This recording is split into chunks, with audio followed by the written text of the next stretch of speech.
Estamos en el mes del orgullo, todo se viste de arcoiris, logos, desfiles, reacciones en redes sociales, entonces se me ocurrió a mí subirme al tren del mame, pero manteniéndolo en los términos de este canal. Entonces se me ocurrió hablar del impacto de la gente del arcoiris en el mundo del rock principalmente. Que Freddie Mercury con su enfermedad, que David Bowie con su estilo no convencional, que Rob Halford con sus vestimentas de cuero, las bandas de hair metal, en fin.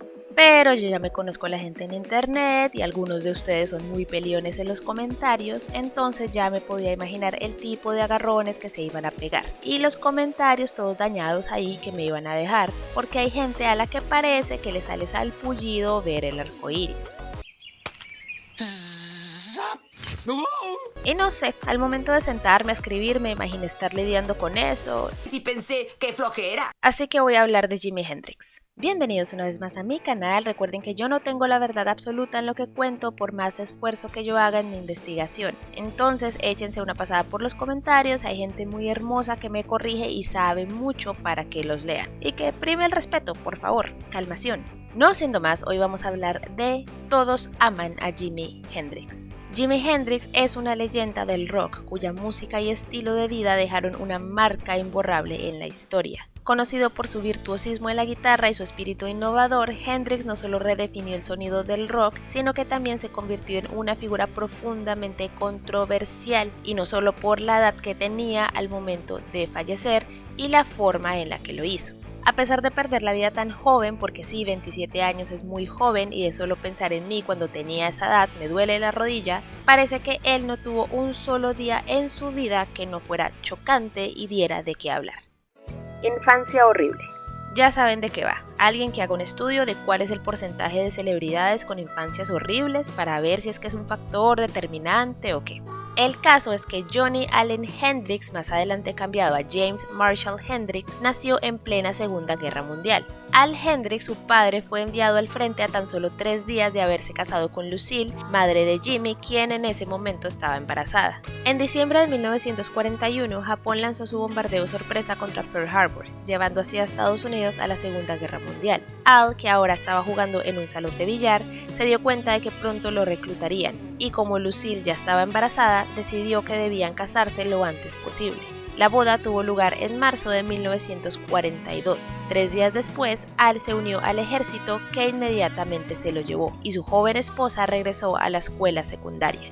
Esto sacado del libro Wild Thing: The Short Spellbinding Life of Jimi Hendrix. A Al le negaron un permiso para ver a su hijo una vez este nació. Para evitar que el hombre desertara, lo detuvieron como lo hacían con otros militares que habían cometido algún tipo de delito. Pero pues obvio, el hombre no había hecho nada. No hubo ningún tipo de juicio ante ningún tipo de tribunal militar.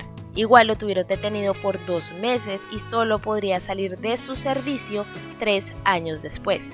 Mientras tanto, Lucille batallaba con su niño debido a que no recibía nada del sueldo de su esposo en el ejército. Entonces él era puesto a cuidados de varios familiares y conocidos. Ella se vio obligada a dejar el colegio y empezar a trabajar en clubs como mesera o cantante, para lo que tenía cierto talento. Además de eso, el padre de ella había fallecido. Su madre sufría de problemas psiquiátricos y había perdido su hogar de infancia en un incendio. Perdiendo cualquier apoyo de sus padres, que igual no aprobaban esa vida nocturna que llevaba, llevaron a Lucille a tener que prostituirse. Aunque su esposo estaba lejos, por medio de un informante anónimo le llegan las noticias de lo que está haciendo su esposa, por lo que intenta iniciar el proceso de divorcio. Pero una vez le dieron de baja, él se decidió a darle a ese matrimonio una segunda oportunidad. Ahora, no está confirmado eso de que ella fuera prostituta. Eso puede ser un rumor nada más, pero sí está confirmado que Al quiso divorciarse mientras estaba lejos por las razones que fuera. Igual, una vez Al pudo reunirse con ellos y los fue a buscar, no logró encontrar a su esposa y a su hijo. Le tomaría 2 meses más luego de haber salido del ejército poder conocer a Johnny Allen al visitar a una amiga de la familia que tenía la intención de adoptar al niño. Como les digo, si bien el niño fue nombrado inicialmente Johnny Allen, luego se lo cambiarían a Jimmy Marshall. Esto porque a Al le había quedado la preocupación de que Johnny Allen era el nombre de algún tipo con el que Lucille hubiera estado en su ausencia. La pareja entonces viviría en la pobreza, ya que a Al se le complicaba encontrar trabajo. Debido a sus problemas financieros entonces, ambos, tanto Lucille como Al, desarrollarían un problema serio con el alcohol y las fiestas. El de ella se dice que desarrollado cuando tuvo que trabajar en clubs desde muy joven para mantener a su hijo. Por todo esto, la violencia doméstica se hizo presente, tanto con Jimi como al segundo hijo de la pareja, Leon Hendrix, que sigue con vida hasta el día de hoy. Con respecto a esa violencia, el mismo Leon cuenta que su padre jamás era violento con su madre, pero que ella poseía un temperamento feroz cuando estaba bebiendo, y si estaba molesta no dudaba en atacar con lo que fuera. Esto llevaba a los chicos a esconderse en un closet de la casa. Su vida hogareña pronto se convirtió en una ronda continua de fiestas y de borracheras que a menudo terminaban en una pelea a gritos entre los padres, y la desaparición de Lucille, a veces durante horas, a veces días o semanas. Y es que Al tampoco es que fuera un inocente corderito tampoco, ya que sí ejercía el abuso físico hacia sus hijos. En su autobiografía, por ejemplo, cuenta orgulloso cómo él le dio la primera reprimenda física de su vida a Jimi estando en un tren. Aparte de eso, ejercía castigos físicos a su hijo por ser zurdo, algo que no era bien visto en esa época. Golpeaba al niño en la cabeza cada vez que lo descubría usando la mano incorrecta. Hay un rumor, de esos rumores que quedan en la historia, que dice que aquello era una consecuencia de los propios traumas de la vida de Al Hendrix, ya que supuestamente había nacido con un dedo extra en cada mano, por lo que en un ambiente sumamente religioso les habrían aconsejado a sus padres, abuelos de nuestro protagonista, de ahogar al niño, pero se optó por la amputación. Rumores de esos de los que no hay evidencia. Igual sí había pobreza y problemas de alcoholismo en esa familia, al punto que al menor Leon lo ponían en hogares de paso constantemente. Finalmente Lucille se mudó y en 1951 Al presionó para poder divorciarse y asumió la custodia total de sus hijos. Jimi tenía 9 años cuando sus padres se divorciarían y esto lo marcaría profundamente junto a lo que había tenido que presenciar y la constante separación de sus hermanos. Y es que Jimi tendría 3 hermanos más, 2 medio hermanos por parte de mamá y una por parte de papá. De los 2 por parte de mamá no se sabe bien si son hijos del mismo hombre. Lo que sí se sabe es que la menor, una chica de nombre Kathy, nació con discapacidades físicas y mentales, por lo que fue puesta en un hogar de acogida sin saberse mucho más de ella. Todos los hermanos, con Jimi incluido, estarían en hogares de paso varios, pasando por varias ciudades, conocidos, familiares, desconocidos, todo debido a la negligencia y problemas de sus padres. A raíz de esto, tanto con su hermano como con sus medios hermanos, estaría separado constantemente hasta incluso por años.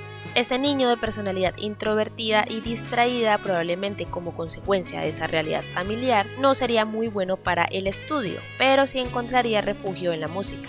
En febrero de 1958, Lucille fallecería a causa de una cirrosis por sus problemas con el alcohol. Murió debido a una ruptura en el vaso. Al entonces se negó a llevar a James y a Leon al funeral de su madre. En lugar de eso, les dio tragos de whisky y les dijo que así era como los hombres debían afrontar la pérdida. Ni Leon ni Jimi lo perdonarían jamás por esto. Ya habiendo hecho esa cagada, ese mismo año Al haría lo mejor que le puedo destacar que hizo como padre, y fue comprarle a Jimi su primera guitarra acústica. I found a old ukulele that on one of my jobs didn't have all the strings, so he got strings for it. He used to plunk away on that. He got good. Of course, only so far you go with the ukulele. But then there's a friend of mine. He had this acoustic guitar. He wanted to sell for $5. So Jimmy told me about it, and I thought, okay, I give him the money. So after he got good on that, I went and got him an electric guitar. And, he played with various groups. A los 19 años, Jimi fue atrapado manejando carros que habían sido reportados previamente como robados. Le dan la opción entre prisión o servicio militar. Él escoge lo segundo. Me dieron opciones. ¿La cárcel? ¿El ejército? ¿O pedir disculpas al juez y a la anciana? En cartas a su padre, Hendrix expresó su continuo temor por la situación y rogó que le enviaran su guitarra. Su padre obedeció y la guitarra se convirtió en su vía de escape del mundo militar e incluso en una obsesión. Continuó sufriendo abusos y burlas por parte de sus compañeros, quienes le quitaron la guitarra. Hendrix finalmente recuperó su instrumento y comenzó a actuar en clubes de la base militar. Recibió la baja del ejército después de que un funcionario lo considerara no apto para servir. También se dice que alguna vez Jimi le contaría a una novia que de joven había sido abusado sexualmente por un hombre en uniforme, pero no se sabe ni la edad que él tenía ni si fue un militar o un policía. Lo más probable es que haya sido ya sea en sus arrestos o en el servicio militar, pero realmente no hay más información que esa. Ahora bien, Hendrix llegó a la fama una vez se mudó a Londres, ya que no encontró éxito en Estados Unidos inicialmente. Ahí formó The Jimi Hendrix Experience y fue cuando despegó. Eso fue en 1966, cuando él tenía 23-24 años. Recuerden que él murió con 27, 2 meses antes de su cumpleaños número 28 en 1970, por lo que en tan solo esos 3, casi 4 años, él pasó a la historia como el mejor guitarrista. Jimi fue una figura controversial incluso estando con vida, y a pesar de su corta vida pública dio bastante de qué hablar. Les voy a mencionar sus mayores controversias y ustedes ya dirán si la figura mítica de Jimi se desdibuja. Las mujeres tras la leyenda. Jimi era una picha pública como la mayoría de rockeros, pero relaciones significativas sí tuvo. Las experiencias con su madre Lucille y con su abuela Nora, la cual no había mencionado hasta ahora, formaron su carácter a la hora de tratar con las mujeres. Nora era su abuela paterna e influyó bastante en la vida temprana de su nieto, él diría. La abuela me contaba pequeñas historias indígenas que le habían contado cuando tenía mi edad. No podía esperar a escuchar una nueva historia. Tenía sangre cherokee, igual que la abuela Jeter. Estaba orgulloso de eso, estaba en mí también. Nora tenía una personalidad fuerte y era una fuerza importante en la vida de su nieto, y entonces con ella y su madre, Jimi tenía una tendencia a atribuir emociones muy significativas a sus interacciones con las personas, especialmente con mujeres, es decir, se apegaba mucho a ellas. Betty Jean Morgan. La primera novia de Jimi la tuvo en su época escolar, una chica de nombre Betty Jean Morgan. Ellos compartirían amor por la guitarra y ella sería su primera musa, al punto de escribir su nombre Betty Jean en su guitarra. Esta guitarra era la que él rogaría para que le fuera enviada mientras prestaba su servicio militar. Era una Danelectro Shorthorn 3012. Luego la pintó de rojo, escribió Betty Jean en el frente y la colgó con las pequeñas borlas que solían colocarse en las botellas de whisky Seagram 7. O subía al escenario con una blusa. La gente solía preguntarme, ¿de dónde saca Jimi su ropa? Y yo respondía, su novia. Lithophane Prigyon. Avanzamos un poco en la historia hasta el 63. Entra Lithophane Prigyon, la que sería conocida como Foxy Lady. Ella conoció a Jimi en un evento en el que tocaba otro músico con el que ella estaba involucrada, Sam Cooke. Ella había crecido en las calles y se dedicaba a ser groupie. Una groupie, creo que ya lo expliqué en algún video, pero si no igual lo digo, es una chica que se dedica a seguir bandas o músicos con el fin de acostarse con ellos o volverse novia de ellos. Esto era muy famoso en los 60s, 70s, 80s y de hecho quiero hacer un video de las groupies más destacadas porque varias de ellas terminan involucradas con los músicos más famosos de la historia. Pero no son historias lindas, entonces si les interesa háganmelo saber. Sigo. Lithophane, a la que llamarían Faye, diría: me gustaban los chicos flacos, de huesos crudos, demasiado jodidos y de aspecto desnutrido. Y que de inmediato y por eso Jimi le gustó, y desde ese momento fueron inseparables. Jimi aún no era el mujeriego que llegó a ser, es más, hablaba mucho de su exnovia Betty Jean. Igual se interesó mucho por Faye y ella contaría que todas las actividades que hacían tenían lugar en la cama. Ahora bien, Faye ya había salido con otros músicos y a ella no le interesaba tener una relación estable con nadie. Mi madre incluso le dijo a Jimi: no le hagas caso a Faye porque se enamora y se desenamora todas las semanas. Y lo hacía, me encantaba esa fiebre del amor. Pero ella dice que con él fue diferente, que era como su bebé. Y en esta dinámica entraban entonces los celos de Jimi, celos que se manifestaban en cartas llenas de versos. Jimi adoraba a esa mujer, pero como dije, ella no veía nada serio con él ni con nadie. Aunque no está confirmado que la canción Foxy Lady sea acerca de ella, ya que Jimi nunca lo dijo, ella sí dice que hay varios detalles en esa canción que son reminiscencias de cosas privadas que pasaban entre ambos. Ellos seguirían en contacto por mucho tiempo después a pesar de él vivir en Londres y se dice que otras varias canciones que él escribió lo hizo pensando en ella, algo que ella no quiere asumir ya que le parecería pretencioso, que sí le parecía lindo que él escribiera cosas pero nada más. Ya años después de la muerte de Jimi se encontró un cassette en una subasta de él dedicándole una canción, cassette que ella conserva. Personas que los conocieron e interactuaron con ambos afirman que ella sería la única mujer por la que Jimi se habría establecido, pero ella nunca quiso. Diane Carpenter. Diane tenía tan solo 16 años y se dedicaba a la prostitución cuando conoció a Jimi de 24 años. Ese encuentro se desarrolló en un romance, pero los problemas económicos eran demasiado para la pareja. Diane acabó siendo arrestada debido a sus circunstancias, sin embargo logró escapar y reunirse con Jimi Hendrix. Al darse cuenta de la tensión que los problemas económicos estaban ejerciendo en su relación, Diane tomó la decisión de regresar a las calles y trabajar en secreto para ganar el dinero que tanto necesitaban. Y es aquí donde se expone uno de los peores lados de Jimmy, que hasta ahora se mostraba como un man bien. Pues resulta que cuando Jimmy se dio cuenta que Diane había regresado a las calles para ejercer, la golpeó con un cinturón, lo que cambiaría por completo esa relación, ya que Diane lo dejó furiosa por lo que había sucedido. De nuevo en las calles, ella se encuentra con un hombre, sin saber que era un policía encubierto. Ella terminaría arrestada. La policía descubrió que Diane era menor de edad y le dieron a elegir entre 3 años de cárcel o un billete de autobús para regresar a la casa de sus padres. Ella tomó el billete de autobús. Ahora bien, aquí una de estas cosas que nunca se han podido confirmar de la vida de Jimmy, y es que supuestamente Diane en ese momento estaba embarazada. Esa niña, Tamika, nunca fue confirmada como la hija legítima de Jimmy. Lo que cuentan es que Jimmy se enteraría de la existencia de Tamika cuando ella ya tenía 6 meses de nacida. Ya para ese entonces Jimmy estaba en sus cosas, giras, conciertos y todo eso, aparte que ya estaba en el Reino Unido. Entonces nunca hubo prueba de paternidad ni nada que Tamika pudiera usar para comprobar que era una Hendrix. Devon Wilson. Devon era una chica de clase baja que terminaría involucrada en el mundo de las drogas y la prostitución, posteriormente convirtiéndose en una groupie. Conoció a Jimmy por el 67 o el 68 en Los Ángeles, en otras versiones dice que fue en el 65 en Nueva York. Ella se convierte en una especie de asistente personal y entre ellos comienza una intermitente y compleja relación muy apasionada por un buen tiempo. Ella es descrita como una super groupie, ya que tuvo otros amantes en el mundo de la escena musical como Eric Clapton, Mick Jagger, Miles Davis, Jim Morrison, Quincy Jones y otros. Y cuando conoció a Jimmy no lo quería soltar.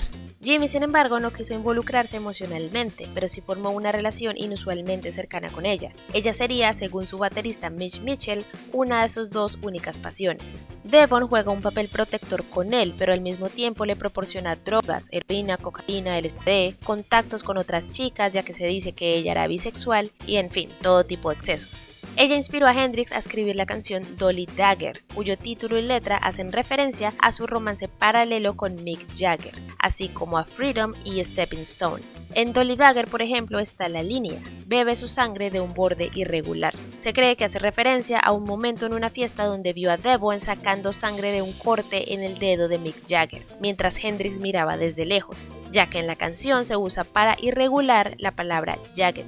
Parce, yo acá contando que alguna vez Mick Jagger y Jimi Hendrix estuvieron enfrentados por la misma mujer, cuando el año pasado ese man se comprometió con una mujer de mi generación. Dios mío. Su relación se deteriora a medida que el cantante se hace famoso. Muy celosa, no soporta que él se distancie, entonces Hendrix se separa de ella. Casualmente ellos se reencontrarían el día antes de la muerte del cantante. Ella regresa a Nueva York donde se entrega a su adicción a las sustancias. Sí, la teoría es que fue debido a la muerte de Jimmy que ella empezó este espiral destructivo. Al año siguiente cae del 8º piso de un hotel en circunstancias que nunca fueron aclaradas. Kathy Etchingham. Kathy fue la relación más destacada de la vida de Jimmy. Se conocieron cuando él recién llegó a Londres, tenía 24 años, y ella acababa de cumplir 20. Se encontraron en un club nocturno en el que él se iba a presentar. Él aún no tenía una banda concreta, pero ya estaba enganchado con Chas Chandler, el productor que lo llevó a la fama. Él fue el que los presentó y ella quedó fascinada con Jimmy, ya que él tenía un estilo súper diferente. Lucía fuera de lo común, realmente impresionante, era fresco y hablaba con un acento americano muy suave. De inmediato iniciaron una relación. Ahora, no se sabe exactamente cuándo fue esa transición de hombre soltero que conoció a Faye a hombre de muchas mujeres. Evidentemente fue un cambio muy rápido, entonces cuando Jimmy conoció a Kathy, él ya estaba involucrado con varias mujeres. Una de ellas que interrumpió en la habitación del hotel en la mañana siguiente de ese primer encuentro con Kathy. Esa mujer entró gritando, insultando a Jimmy, casi casca a Kathy con una guitarra, mientras Jimmy trataba de que la pobre guitarra no saliera afectada. No pasó de ahí y poco tiempo después ella y Jimmy ya estaban viviendo juntos. Jimmy le escribiría a Kathy The Wind Cries Mary en una noche que se pelearon por una tontería, y ella se fue con una amiga. La tontería, un puré de papas. Él lo probó y dijo que estaba grumoso. Yo sabía que él no cocinaba y allí empezó la disputa. Terminé gritando, arrojando los platos al piso y marchándome. Desafortunadamente fue esa fama tan de 0 a 1000 que consiguió Jimmy lo que arruinó esa relación. Él también había cambiado debido a su adicción a las sustancias. Se veía realmente roñoso, sus cabellos se rompían y su piel no era saludable. En 2 años y medio parecía haber envejecido 10. Esa relación terminó en el 69, un año antes del fallecimiento de Jimmy. Sin embargo, se vieron poco antes de eso. La salud de Jimmy no estaba bien y Katy fue llamada para que lo ayudara. Él ya había adquirido la costumbre de destrozar habitaciones de hotel y cuando ella llegó, la mesa de centro estaba rota. Pero eso no fue lo que más le llamó la atención a Katy, sino fue que, a pesar de ser verano, la calefacción estaba a 1000. Dijo que estaba muy resfriado, le sequé la frente, no sabía lo que andaba mal, pero me aseguré de que estuviera cómodo y me fui. Unas semanas después se volvieron a encontrar. Él la invitaría a su habitación de hotel y ella se negaría. Ella dice que al día siguiente él ya había fallecido. Ahora, ya notarán que ya van 2 exnovias que aseguran haber visto a Jimmy en su penúltimo día de pura casualidad. Entonces puede que haya una confusión histórica con respecto a si fue Devon o si fue Katy. De Devon, aunque no hay mucha información, según este artículo de The Independent, hay gente que asegura haberla visto. Katy, por su lado, es la que más ha dado testimonio. Para empezar, pensé que, si hubiera ido, tal vez no habría fallecido, pero me di cuenta de que seguramente habríamos tomado un trago, me habría despedido y él habría hecho lo mismo. Quisiera haber ido, pero no fui. Y eso es todo. Eva Sundquist.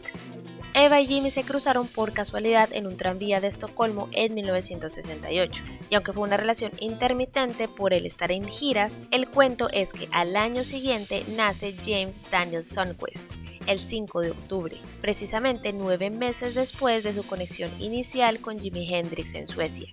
James Daniel Sundquist se hizo conocido cuando se resolvió a favor una demanda de paternidad a finales de la década del 70, otorgándole derechos de herencia. Esta demanda es uno de los pocos casos en los que parecía haber reconocimiento legal de un hijo de Jimi Hendrix, pero siguieron adelante con la petición de herencia, aunque no había pruebas de sangre ni de ADN que lo respaldaran. En 1994 las disputas legales sobre herencia se complicaron debido a esas cuestiones no resueltas sobre la paternidad. Según Eva, se le informó a Jimmy sobre este embarazo y el nacimiento de su hijo. Él declararía que conocería a su hijo a su regreso a Estocolmo en 1970, algo que nunca ocurriría, y James, quien transicionaría para llamarse Nicole, nunca conocería a su supuesto papá. Carmen Borrero. Con Carmen se cuentan otras historias que manchan la figura de Jimmy. Ella era una conejita playboy y aunque tuvieron una relación oficial, Jimmy era muy infiel no solo con groupies, sino que seguía enganchado con su ex Katy. Pero pues la hipotenusa, Jimmy con ella sentía intensos celos. En una ocasión, en un ataque de celos, un Jimmy borracho arrojó una botella de vodka vacía a la cabeza de Carmen Borrero. Carmen recordó más tarde el momento. Tuvieron que llevarme de urgencia al hospital y tenía miedo de que perdiera el ojo.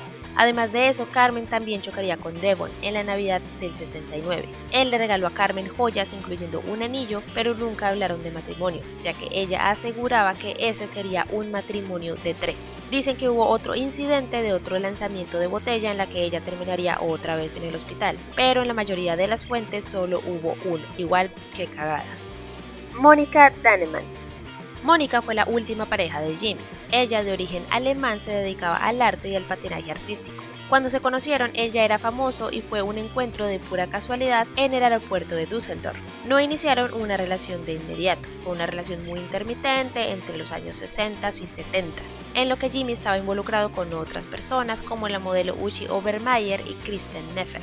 Lo que sí es que él sería una figura central en varias de las pinturas de Mónica. Ella aseguraría que con Jimmy tenían planes de casarse. Sin embargo, el biógrafo Philip Norman, autor de Wild Thing, The Short Spellbinding Life of Jimi Hendrix, dice de ella que parecía ser una fan obsesiva que realmente podía dañar al objeto de su adoración. Su afirmación de que estaba comprometida con él y que él era el amor de su vida parecía muy cuestionable. Cosas que se quedarán sin aclararse. Ahora, obviamente, como Mónica fue su última novia o su última conquista, pues estuvo muy presente en los eventos de su muerte. Por tanto, la información que existe de ellos dos como pareja es poca, ya que la mayoría de los reportajes se centran en que Mónica fue de las últimas personas en verlo con vida.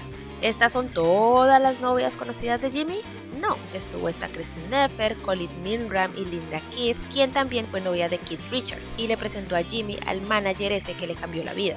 Todas estas siendo pues las que se conocen. Las mujeres fueron las que más marcaron las controversias en la vida de Jimmy. ¿Hubo roces con otra gente? Pues sí, algunos, pero no de tanta magnitud. Algunos dramas con otra gente. Little Richard.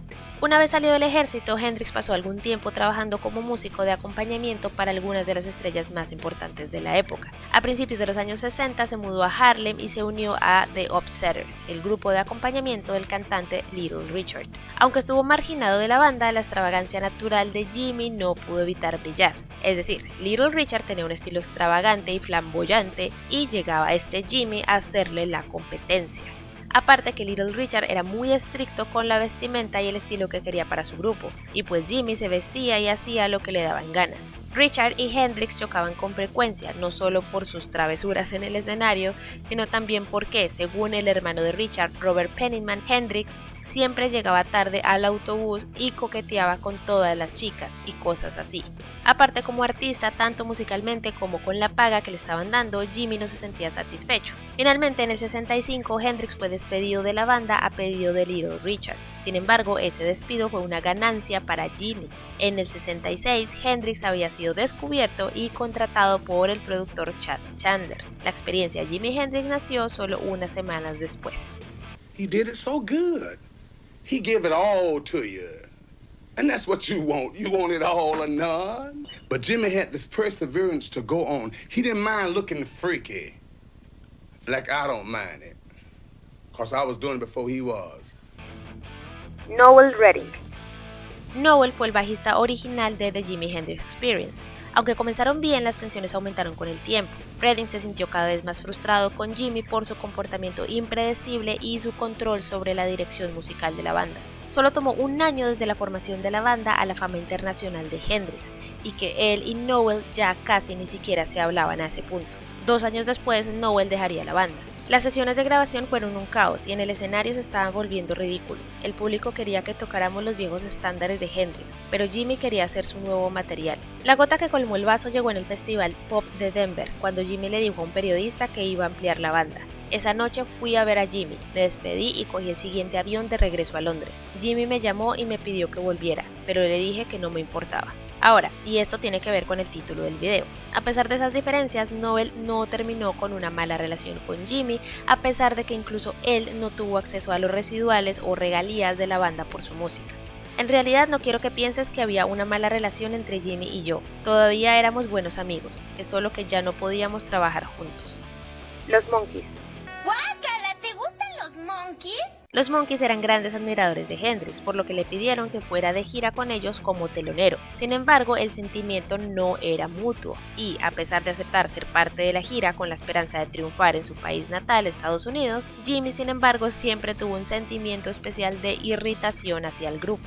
La razón para tener a Jimmy como apoyo en su show fue que él era muy teatral en su presentación. Por tanto, los dos actos tenían ese aspecto en común, aunque su música fuera diferente. La gira acabó siendo un desastre y confirmó el desprecio de Hendrix hacia la banda. ¡Oh Dios, los odio! Pura agua sucia. No se puede criticar a nadie por lo que hace, pero a la gente como The Monkees. Jim Morrison.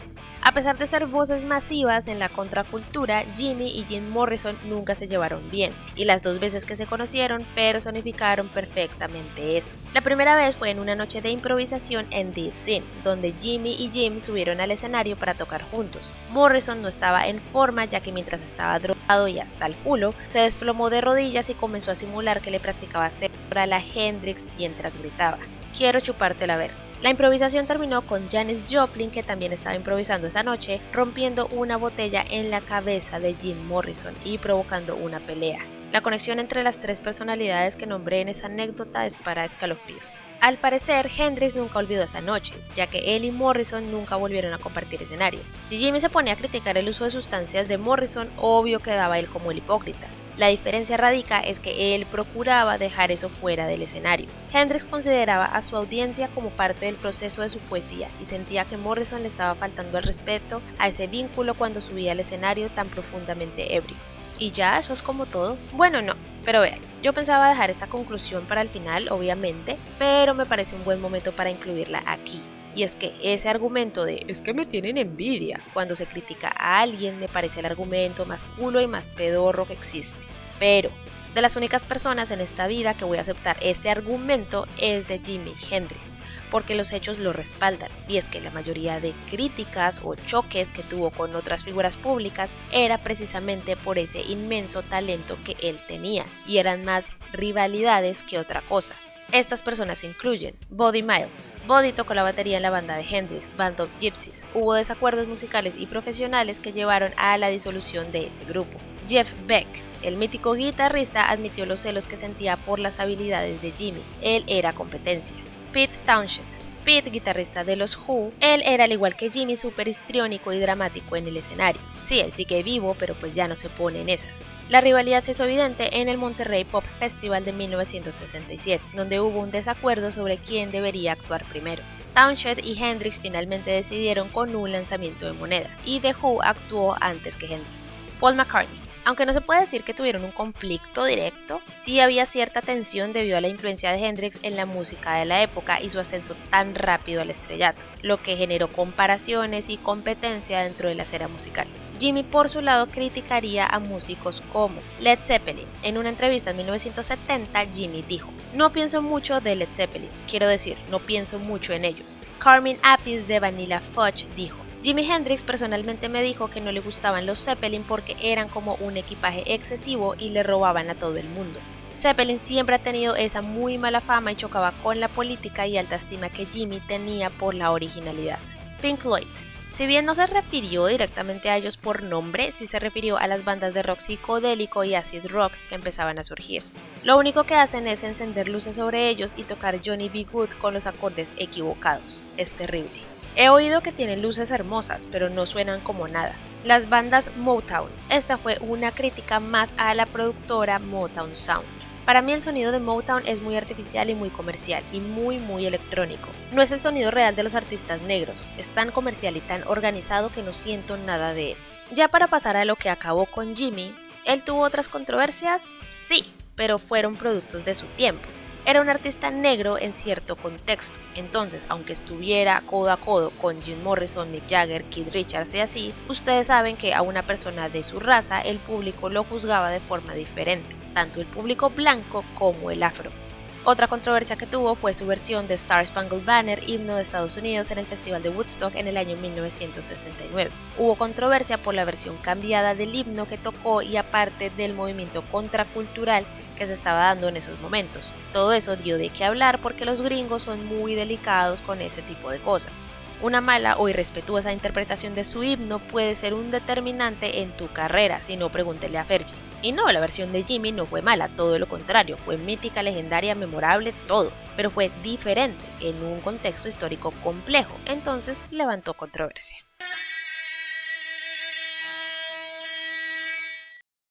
Problemas de sustancias.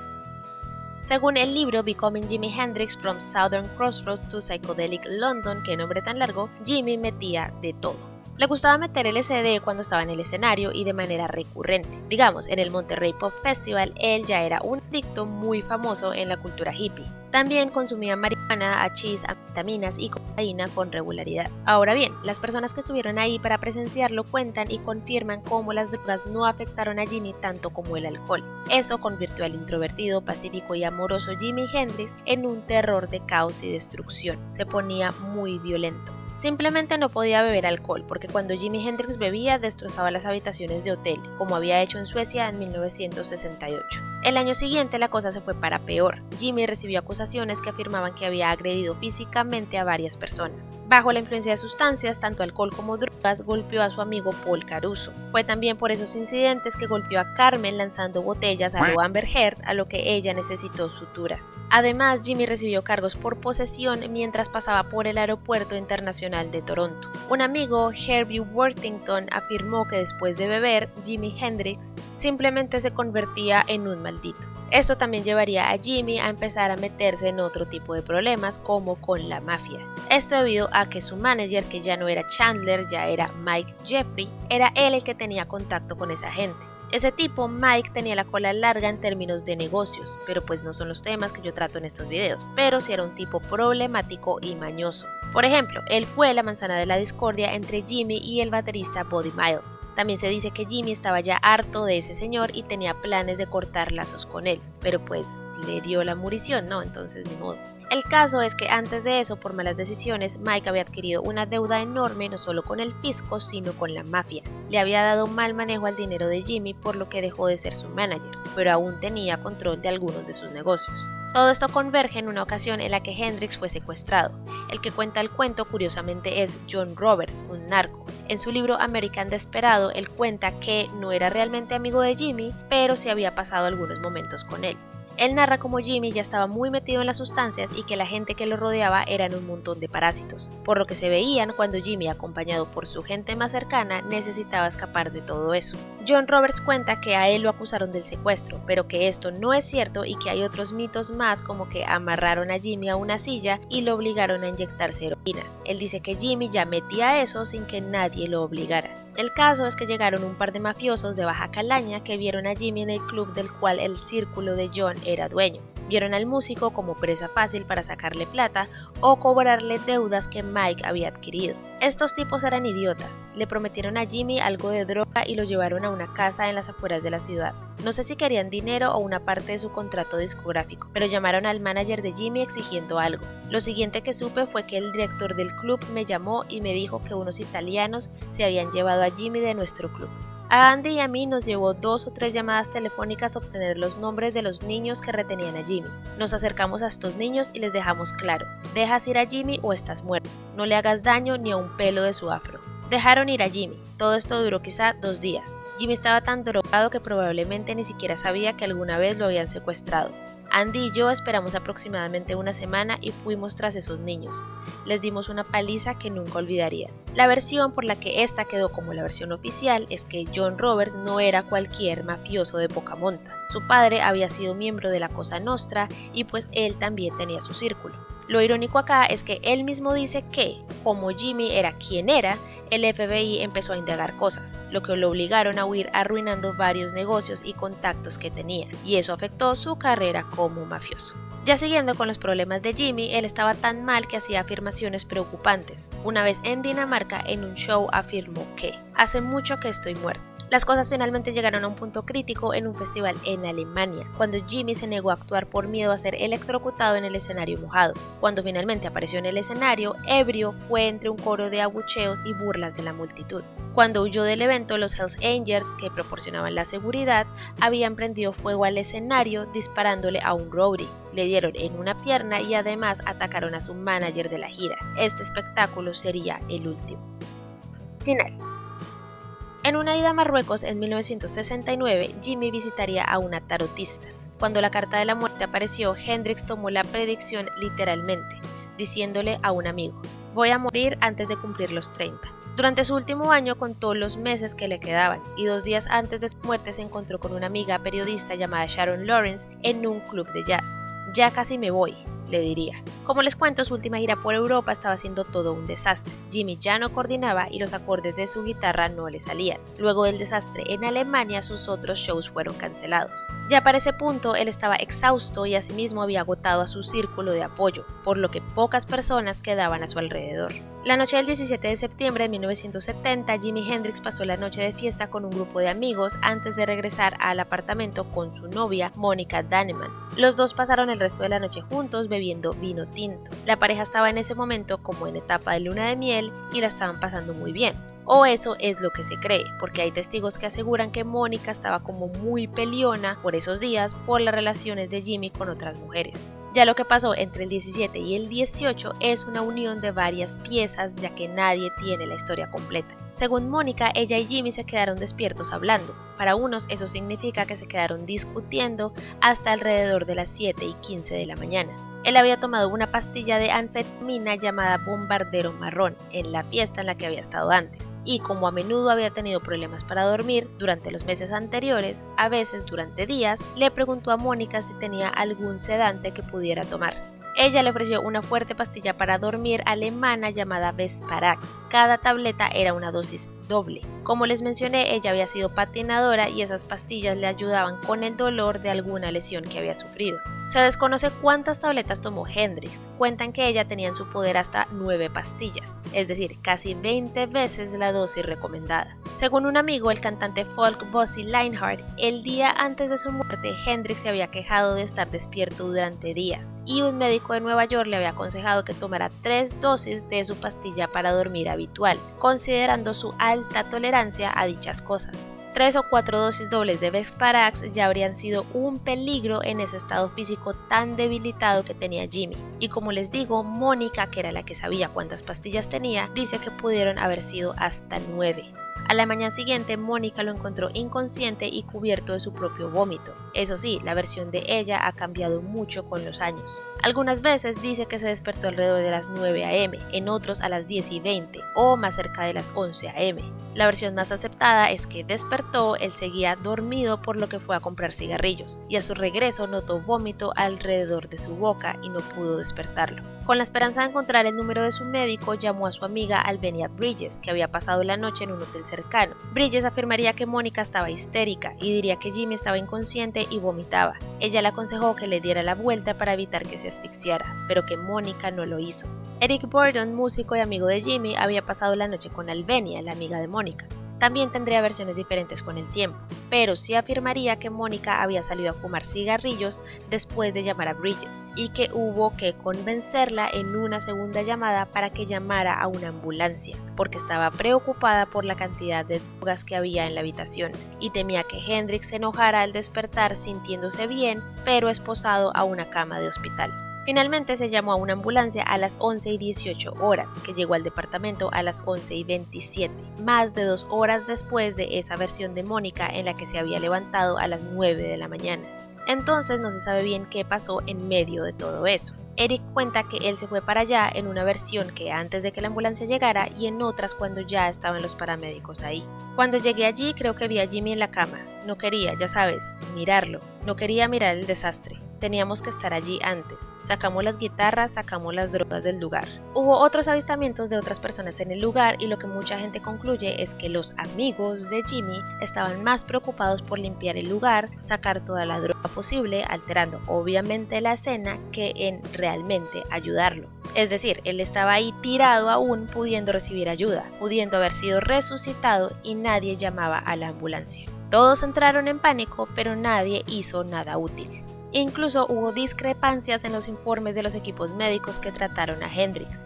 El equipo de la ambulancia informó que encontraron el departamento vacío y a Hendrix inconsciente, con la garganta completamente bloqueada por el vómito. El paramédico Reginald Jones dijo: "Intentamos reanimarlo, pero no pudimos. El vómito estaba todo seco. Estuvo allí tirado durante mucho tiempo. No hubo latidos del corazón. Estaba azul. No respiraba y no respondía a la luz ni al dolor". Sin embargo, una investigación no oficial realizada en el 93 sugirió que Hendrix todavía podría haber estado vivo, tratando de sobrevivir más bien, a su llegada al hospital, donde lo llevaron de urgencia a una sala de reanimación en lugar de enviarlo directamente a la morgue del hospital. Otras versiones dicen que murió en la ambulancia. El doctor John Bannister, el registrador de guardia que había atendido a Hendrix ese día, creía que llevaba horas muerto, pero afirmaba que estaba cubierto de vino tinto. En el 2009 él contó: "La cantidad de vino que había sobre él era simplemente extraordinaria. No solo estaba manchado hasta el pelo y la camisa, sino que sus pulmones y estómago estaban absolutamente llenos de vino. Lo succionamos y seguía saliendo y saliendo. Realmente se había ahogado en una enorme cantidad de vino tinto". La autopsia de Hendrix, aunque informó sobre 400 mililitros de líquido libre en su pulmón izquierdo, no mencionó vino en sus pulmones o en su estómago, y poco alcohol en su torrente sanguíneo. En su certificado de defunción figuraba como causa de muerte inhalación de vómito debido a intoxicación por barbitúricos. Eso del pulmón también ha llevado a la conjetura que la causa de muerte realmente fue un enfisema pulmonar. The Jimi Hendrix experience is over. The acid rock musician died today in a London hospital, apparently from an overdose of drugs.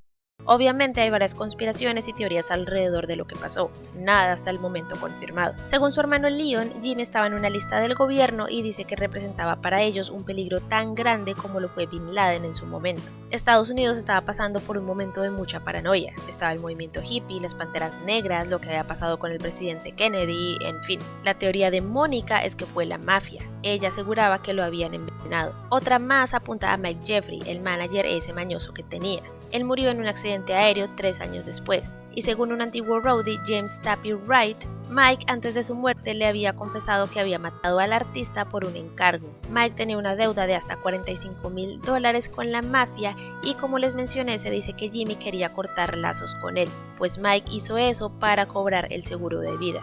Esta teoría no cala porque si bien Mike tenía derechos sobre algunas propiedades intelectuales de Jimmy, eran ya contratos firmados y no le tocó nada de ese seguro de vida. Ya tiempo después sí salió a la luz que ese roadie se había inventado todo, pues por plata, que ya como los involucrados no estaban vivos, pues ¿quién lo iba a contradecir?